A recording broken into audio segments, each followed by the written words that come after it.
Well, hello there. Welcome back. It's been a little while. We're in November. Sadly, people, sadly. We got the kid room all cleaned out and everything's ready to go for kids, but we have no kids. Sadly, we have no kids. Something's up. We are tackling and investigating as to what is or has gone wrong. We're not sure. Not sure what's all going on. But as you can see, I'm wearing a toque. Yeah, and I got my coat on. Yep, it's really warm too. Yep. Okay, it's cold out. Because of the cold, I am gonna let you guys know a little bit about proper goat housing. Okay, so number one rule for goat housing, especially when it comes to the winter months when it's cold out. Yes, up here in the great north of Canada, we get what they call snow. White stuff that falls from the sky. It's ridiculous, I know. It's insane how we get it and nobody else does. But we get that here. Now with the cold, you do not want your goats to get that cold on them consistently, because that's not good. Now, I'll show you a little bit of reference as to what it is in my barn as to why we did the way we did. You're like, hey, Eric, curtains, that's cold.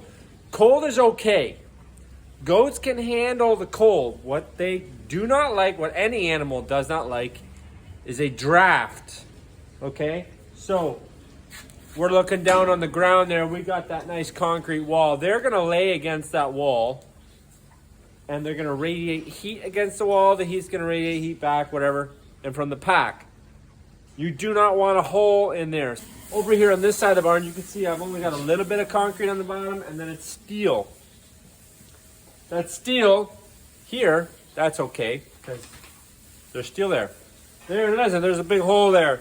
So, yes, I've been working on a lot of different tiny little things that I need to get done for winter time, which is why we haven't really posted much of videos lately, because we haven't really got much to show you. It really hasn't been busy. Yes, we were really counting on having kids, but we just haven't had any kids. It's a real bummer, I know. Okay, so when we get some, we'll be showing you. But those are little things. Now, with your goat housing, there's two things, right? You need to make sure there's no draft. No draft. It can be cold. So, for example, I've got a completely enclosed building, right? Everything's all enclosed. It's nice and warm. It doesn't have to be. You can have a little lean-to with one open side. Just when they go inside and they're in that nice big fluffy bedding, nice big fluffy bedding, okay? They don't want a draft. So as long as those three sides are closed off, they can hide in a corner. They can hide in the back, as long as the open side is not from the prevailing wind side, then you're fine. Okay, that'll be okay. You won't get a draft. It's more of a smaller air movements. It's when you have those little cracks, the air pushes through and it creates a draft, and then that's what makes the animal sick. That's what makes you and I sick if we get a draft, right? It's not good. It's not good. Second one is, yes, your bedding. As long as it's dry. Dry is important as well. You want it dry. Now, I can't exactly keep it dry all the time, or we'd be going through $1 million in straw every year. So, but because it's a pack, I'm able to constantly add a little bit of bedding, little bit by little bit, consistently, and it's okay. I did mention it in another video about bedding. Bedding is very important for my quality of milk as well. It keeps the goats healthier, especially on the teat where the milk comes out. The better the bedding you have, the better it is for the animal. Now, also with housing an enclosed structure like we have, it's also important that you have fresh air coming in all the time. So that's why we have the curtains. The curtains I'm able to open a little bit. As you can see, more maintenance for me. I got like a 2-inch gap over there. And in the middle there, it's all the way up and down on the bottom. You can see more light again. It's down again over there. I gotta fix that. I can't have those issues. There's also mice. Mice like to chew on your tarp, just so you guys know. So I got a few holes I gotta patch with some tape. Yeah, I say tape because to replace the whole curtain is out of the question. Those are your important things for goat housing. Also, water. Make sure you got water. We do have these water buckets, as you've seen before. And those buckets there. You got to make sure they don't freeze in the winter. Constantly have fresh water. We also have the water bowls. Now, our water bowls are on a loop. So this side of the barn, the loop comes in this side, goes up to the water bowl, goes back down, goes to the next bottle, up, down, and then crosses over at the end, underneath the ground, goes into the water bowl, comes up, comes down, comes this way, goes back into our pump room. And I have a pump in there that circulates that line. Now, that doesn't mean it's not gonna freeze, but it does help. Now, because it will freeze, but it will freeze from where my loop stops to the water bowl nipple, which is only a few inches. So as you can see here, this is my water bowl. The water comes in on this side, goes up across and then back down, and everybody's eating you. Guys, we can't have any eaters, okay, right now? Please hold off. So as you can see, the water will come up out of the concrete on this side. See? Comes up, over, across, and then back down again. It will freeze from here down to where the trigger point is in here. Now that's a pretty small area. I can sit here with the blowtorch or something hot, loosen it up, press the water bowl, and we got water. To let you know the importance of making sure that you have your animal facility ready for the winter, like I am still trying to do, along with a multitude of other things. Okay, draft free and dry. Those are the two major things that you need to make sure. It doesn't have to be a nice big fancy barn. Doesn't have to be warm. Doesn't have to be, all lit up like a Christmas tree. We got a few lights in here that they work, okay? They work. But that's important, please, for all animals.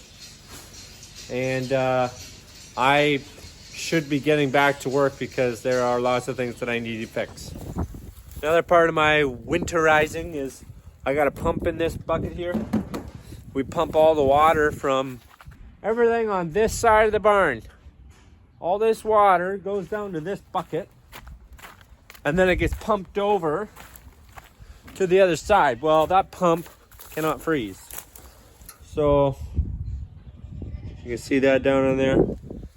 It's not quite below 0 yet to be freezing, because we go by Celsius here in Canada, not Fahrenheit for the Americans watching. So we're still above 32. Okay. So we're not at 0 yet to be freezing. So I do leave that in there, but I have to remember when it starts to get colder, I got to take that out. Also, you can see back here. Oh yeah, this side of the barn is a sore spot for me. We got holes there. That's got to be sealed tight. I should put some locks on there. The tins there, the top, I got to fix the top a little bit. On the other side, there's a couple of them that are like that too. A couple doors that are not nice. There's the seals on the bottom of the door. I got to put back on. The cow ripped the one off when the door was up in the summer. So those are little things I got to take care of yet before it gets too cold. For the most part, everything on this side of the barn, by the house, the shop, is, for the most part, it's good. This is a brand new door. Yes, I know the trim's hanging down. I should fix that. But everything on this side is pretty good. The reason being is because this always takes the brunt of the weather anyways, because this is our prevailing wind side. Sorry, the tractor is warming up. I got some stuff to do. In the shop and the house, I did already winterize the house. There was a couple things I fixed on the other side. And in the shop area, in the front of the building, everything is good. The house is through that door. Everything's good on that side. So yeah. It's a little windy today. The pond is all looked after. We just put a new aerator on to blow bubbles to keep the pond aerated. So hopefully this winter it won't freeze over like it did last year. So the pond is all set to go. Everything's all set to go except for I need more firewood. Tighten up that side of the tarp. All kinds of fun stuff, right? Thanks for watching. I hope you learned something a little bit. Also, we're all doing well. We're just, getting lots of fun things done. And taken care of, ready for the snow. We've also been cutting a lot of firewood. I've been busy. Yes, been busy. So, until next time, thanks for watching and God bless.